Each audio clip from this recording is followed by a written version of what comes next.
E aí pessoal, tudo bem? Aqui é o Rony, professor de Física. Neste vídeo, vamos resolver um exercício relacionado ao estudo da energia mecânica. Observe o quadro enquanto eu faço a leitura do enunciado. Um vagão de massa M1 igual a 4 toneladas está sobre um plano inclinado de inclinação θ igual a 45 graus, ligado a uma massa suspensa M2 igual a 500 kg pelo sistema de cabo e polias ilustrado na figura. Supõe-se que o cabo é inextensível e que a massa do cabo e das polias é desprezível em confronto com as demais. O coeficiente de atrito cinético entre o vagão e o plano inclinado é μc igual a 0,5 e o sistema é solto do repouso. Item A. Determine as relações entre os deslocamentos e as velocidades das massas M1 e M2. Para resolver o item A, vamos começar analisando a figura ilustrada no quadro. Note que, enquanto o sistema se move, eu posso afirmar com segurança que a soma 2L1 mais L2 permanece sempre constante. Sendo assim, eu posso escrever que 2L1 mais L2 é uma constante. Aplicando agora o delta dos dois lados, obtemos a igualdade que eu ilustro no quadro. Muito bem? Sendo assim, 2 vezes delta L1 mais delta L2 é igual a zero, pois uma constante não varia. Observando agora que delta L1 corresponde ao deslocamento sofrido pelo bloco de massa M1 e que delta L2 corresponde ao deslocamento sofrido pelo bloco de massa M2, vemos que 2 vezes delta S1 mais delta S2 é igual a zero. Consequentemente, eu posso afirmar que o deslocamento sofrido pelo bloco de massa M2 é menos 2 vezes o deslocamento sofrido pelo bloco de massa M1. Observe o resultado obtido. Dividindo agora ambos os membros dessa igualdade por ΔT, a gente obtém a seguinte igualdade: ΔS2 sobre ΔT é igual a menos 2 vezes ΔS1 sobre ΔT. Fazendo agora ΔT tender a zero, vemos que a velocidade do bloco 2 em certo instante t é igual ao negativo de 2 vezes a velocidade do bloco 1 no mesmo instante. Observe no quadro os resultados obtidos e os cálculos realizados até aqui. Vamos agora para o item B. O item B diz o seguinte: calcule de que distância o vagão terá se deslocado ao longo do plano inclinado quando sua velocidade atingir 4,5 km por hora. Para resolver o item B, eu vou recorrer a uma expressão abordada em vídeos anteriores. Nós vimos que o trabalho, devido à ação da força de atrito, promove uma variação no valor da energia mecânica do sistema em questão. Muito bem? O trabalho da força de atrito é dado pela intensidade da força de atrito vezes o deslocamento sofrido pelo bloco 1 vezes o cosseno de 180 graus. E, portanto, obtemos essa expressão para o trabalho da força de atrito. Não se esqueça que a força de atrito forma um ângulo de 180 graus com o deslocamento sofrido pelo bloco de massa M1.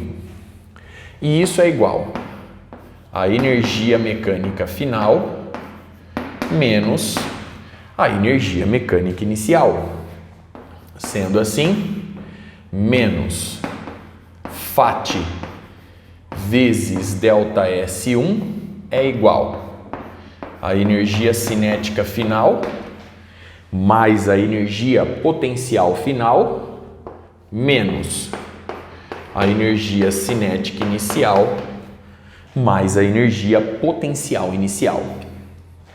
Como o sistema parte do repouso, a energia cinética inicial vale zero. Consequentemente, a gente obtém agora a seguinte expressão: menos a intensidade da força de atrito vezes ΔS1. A intensidade da força de atrito eu já vou substituir por μc, o coeficiente de atrito cinético, vezes a intensidade da força normal no bloco de massa M1, vezes ΔS1. E isso é igual à energia cinética do sistema final. A energia cinética final é 1 sobre 2 vezes M1 V1 ao quadrado mais 1 sobre 2 vezes M2 V2 ao quadrado. Muito bem? Mas agora nós temos a energia potencial gravitacional final menos a energia potencial gravitacional inicial. Vamos determinar cada uma delas separadamente para organizar melhor os cálculos. Então vamos começar com a energia potencial gravitacional inicial. Observe a figura mais uma vez. O nível zero de energia potencial gravitacional coincide com essa reta horizontal que passa pela polia superior, estando o eixo Z orientado verticalmente para cima. Sendo assim, eu vou escrever que a energia potencial gravitacional inicial do sistema é M1 vezes G vezes Z1 inicial com o sinal negativo, pois a massa M1 está abaixo do nível zero de energia potencial gravitacional. Portanto, eu vou assumir que Z1 inicial, observe o quadro, corresponde à medida dessa distância acompanhada do sinal negativo. Muito bem? Da mesma forma, nós vamos acrescentar aqui, e por conta do raciocínio que eu fiz para a massa M1, aparece o sinal negativo novamente. Então, nós temos M2 vezes G vezes Z2 inicial, pois eu reforço, a massa M2, assim como a massa M1, está abaixo do nível zero de energia potencial gravitacional. E, portanto, nós temos aqui Z2 inicial, é esta medida que eu ilustro no quadro, acompanhada do sinal negativo. Muito bem? Vamos agora determinar a energia potencial gravitacional do sistema na situação final.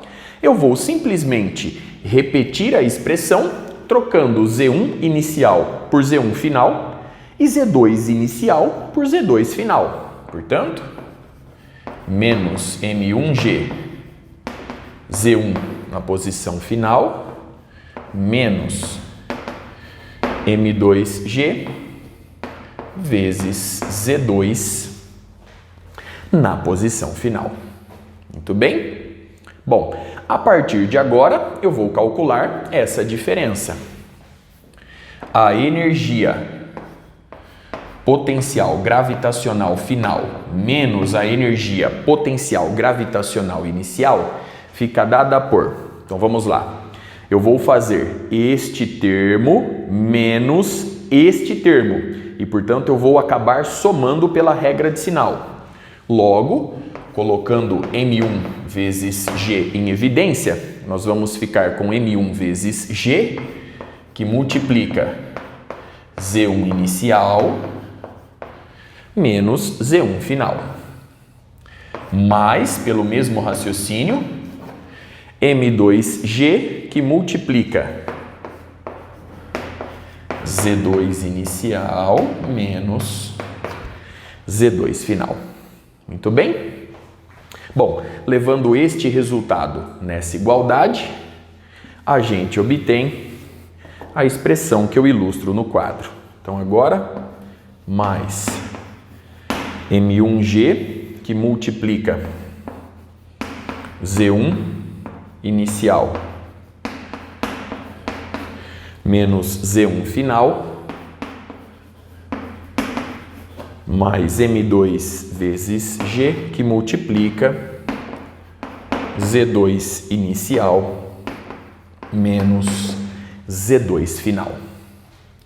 Observe no quadro mais uma vez os resultados obtidos até aqui e toda a análise realizada. Bom, dando sequência, a partir dessa igualdade, eu vou escrever a seguinte expressão. Eu vou segurar a energia cinética do sistema do lado direito da igualdade e vou passar este termo para o lado direito somando. Esses dois termos eu vou jogar para o lado esquerdo e, portanto, eles trocam de sinal. Logo, eu vou manter M1 vezes G e vou representar essa troca de sinal invertendo a subtração entre parênteses. Então, vamos lá. Então, agora nós temos o seguinte. M1 vezes G que multiplica Z1 final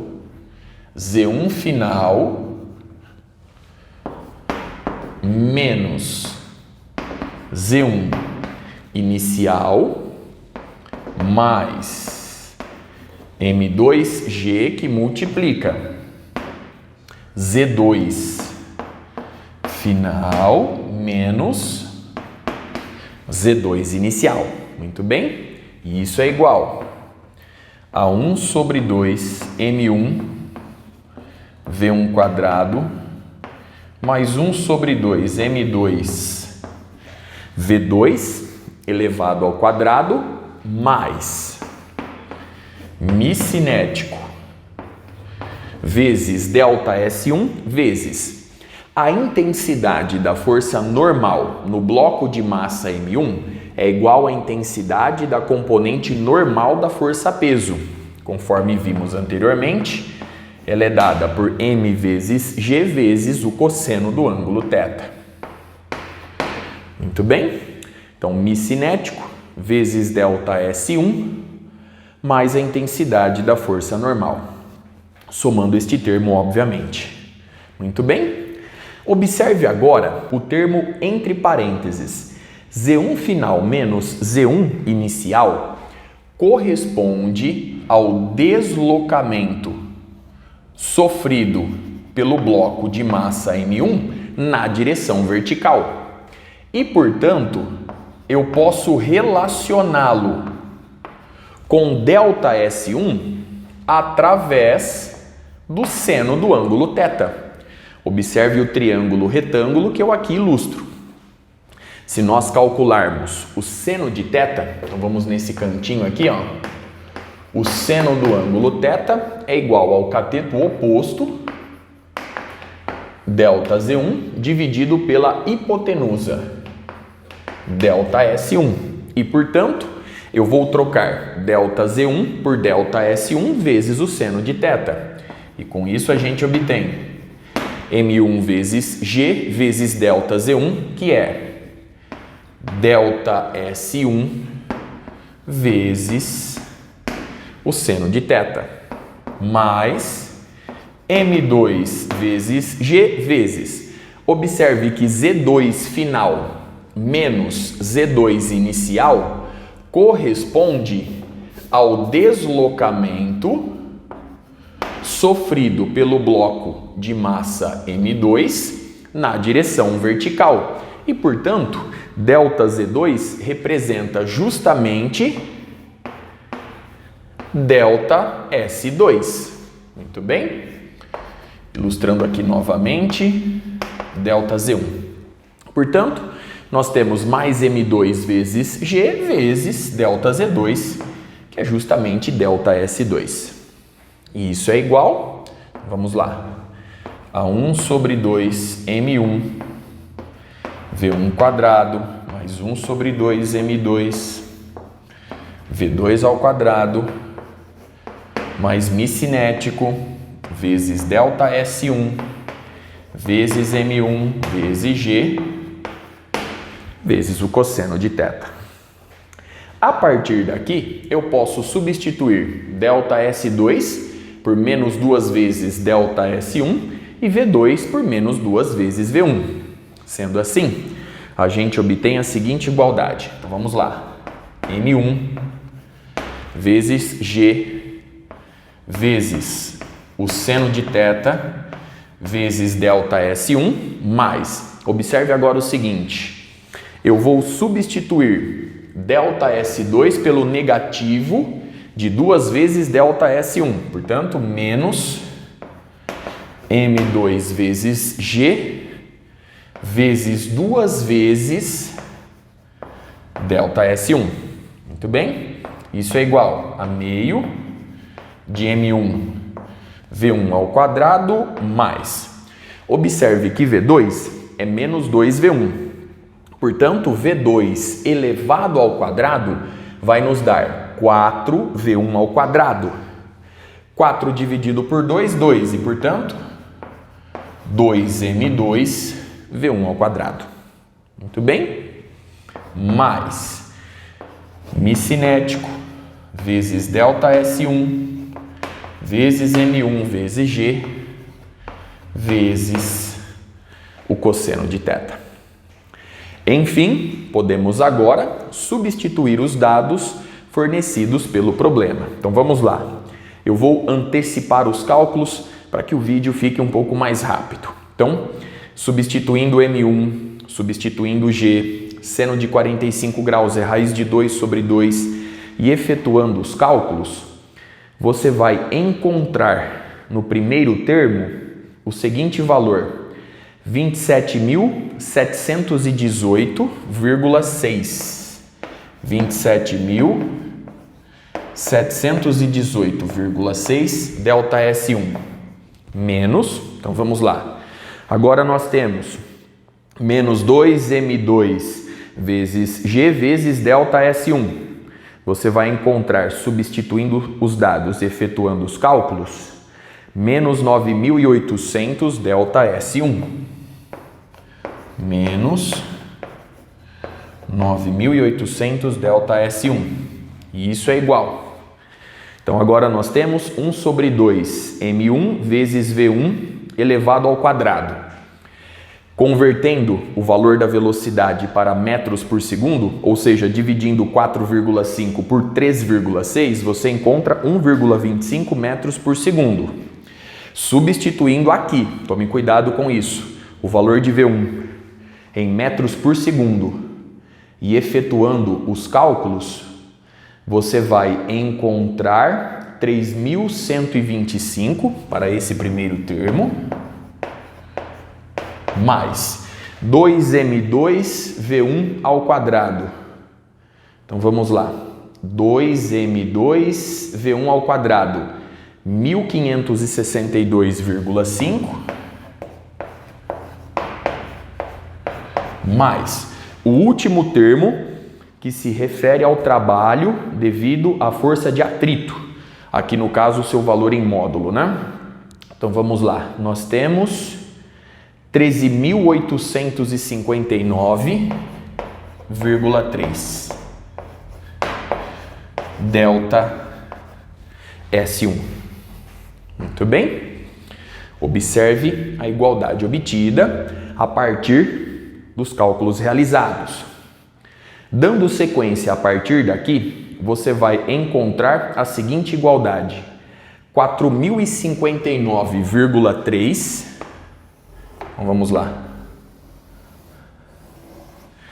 4.059,3 delta S1 é igual a 4.687,5. 4.687,5. Consequentemente, ΔS1 é aproximadamente igual a 1,15 metros. Muito bem. Observe no quadro mais uma vez o resultado obtido, todo o cálculo realizado. Com isso eu encerro este vídeo. Até a próxima.